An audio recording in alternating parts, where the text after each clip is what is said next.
The narcissist is emotionally detached. Now, again, this is where it can get tricky, going back to the reference of love bombing, all right? So if you're dealing with a narcissist who's coming in hot and he's trying, or he or she, I keep saying he, forgive me when I keep saying he first, because it's he or she. Narcissists are men and women. I want to make that clear, okay?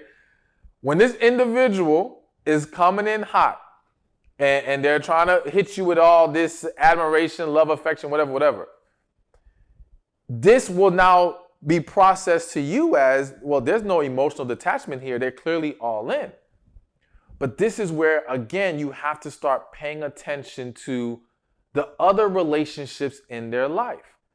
Because the narcissist, again, what you're going to see is a pattern of emotional detachment in other areas. I, for example, know I had one client, she was married to a narcissist, okay? And when I evaluated her husband's relationships, I started to notice that the man was very detached from his kids emotionally. He may have been present for the children, right? But emotionally, there was a disconnect there. There was emotional disconnects with siblings of his. There was a level of emotional disconnect with his own parents. Like it was a continuous pattern of, he was very self-absorbed, very about him. He was following a lot of these other behavioral patterns, right? But again, you saw this detachment in other aspects of his life. So though some may think, well, as long as he or she is giving me what I need in this relationship, who the hell cares about their emotional detachment elsewhere, right? But don't think like that, because you have to ask yourself, why? Why? If this person is so capable of, if at the least appearing to be emotionally invested with me, what is the detachment going on in other areas?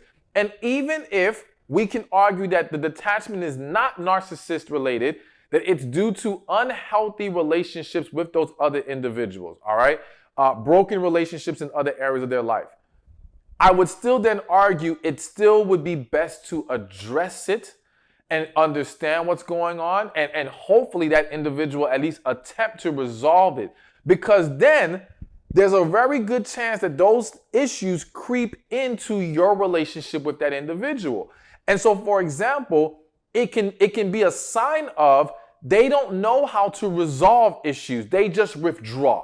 All right. When something goes wrong, they don't engage, they don't talk, they don't try to work it out. They just cut people off and move on. Well, guess what? If they do that with other individuals, they may not have done that with you yet because y'all haven't hit that roadblock, that mountain. But once it happens, you're going to be dealing with someone who now does not know or is not willing to properly communicate. So it is indeed a warning sign that at least needs to be addressed and can't be dismissed as, oh, well, I'm getting what I need, so I'm good for now. Yeah, you're good for now, but you ain't going to be good for long.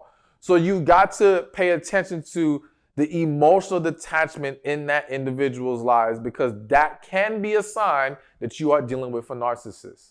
Now, real quick, before I tell you number 5, get your copy of Love After Heartbreak. Listen, whether you have dealt with a narcissist, whether you are dealing with a narcissist, to make sure you don't end up with a narcissist, get your book. This is a book for men and women. It gives you the steps to healing, really creating peace and happiness within you, and not just healing from a past relationship, but from any past hurt. So be sure to click the link in the description or the comment section, or go to www.loveafterheartbreak.com. All right. Hey, thank you for watching this video. Be sure to check this one out right here, and I'll see you there. Is that he's willing to make sacrifices, and he becomes more open-minded to the things that you like. So first, let's start with sacrifices. Again, you have to understand that men who are not serious